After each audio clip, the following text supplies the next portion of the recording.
जब करोड़पति बनने के सुहाने सपने आपकी फीड में फ्री में और हर समय दिखने लगे तो समझ लेना कि इस जाल के अगले शिकार आप ही हैं। साल 2016 से लेके 2018 के बीच में बिटकॉइन के अंदर आम आदमी के द्वारा इस तरीके से निवेश करवाया गया कि जैसे अगर बिटकॉइन में आम आदमी ने यानी कि रिटेल इन्वेस्टर ने अगर इन्वेस्टमेंट नहीं किया तो वो जिंदगी की रेस में बहुत पीछे हो जाएगा। और यहीं पे चालू हुआ असली गेम प्लान,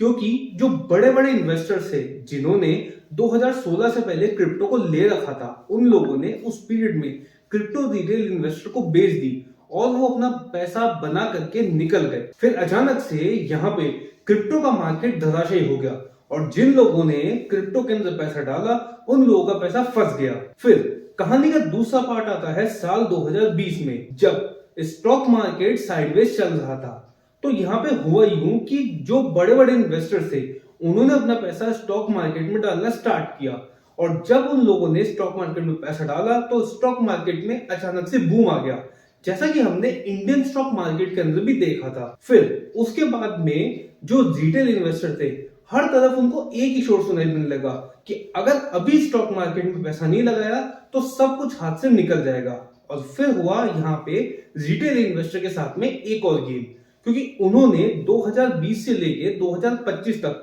पैसा मार्केट में डाला और यहाँ पे बड़े बड़े इन्वेस्टर्स ने अपना पैसा निकाल लिया और रिटेल इन्वेस्टर्स को माल चिपका दिया, जिसकी वजह से रिटेल इन्वेस्टर फंस चुका है, क्योंकि पिछले 2 साल से मार्केट जो है वो साइडवेज ही चल रहा है। और अब इन बड़ी मछलियों ने एक नया सेक्टर पकड़ लिया जो कि है बुलियन, यानी कि सोना और चांदी। तो अब आप लोगों ने देखा होगा कि सोना और चांदी के दाम अभी 50% से ज्यादा बढ़ चुके हैं और अब रिटेल इन्वेस्टर का फोकस स्टॉक मार्केट से हटा करके सोने चांदी पे शिफ्ट कर दिया गया है। और यहाँ पर अब वही कहानी वापिस से चालू हो गई है कि अगर अभी सोने और चांदी में इन्वेस्ट नहीं किया तो बात हाथ से निकल जाएगी और अब रिटेल इन्वेस्टर का पैसा सोने चांदी के अंदर शिफ्ट करवाया जा रहा है और बड़े बड़े इन्वेस्टर सोने चांदी को बेच करके निकल रहे हैं। अरे भाई, अब एक बात समझ जाओ कि जिसको यहाँ पे पैसे कमाने थे वो कमा चुके, क्योंकि अब ये दोनों कमोडिटी भी आने वाले सालों के अंदर साइडवेज हो जाएगी और जो अब इन्वेस्ट करेगा उसका पैसा यहाँ पे फंस जाएगा। तो दोस्तों,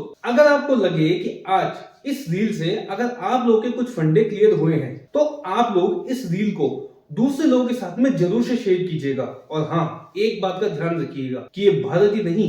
ये कहानी दुनिया के हर हिस्से की है।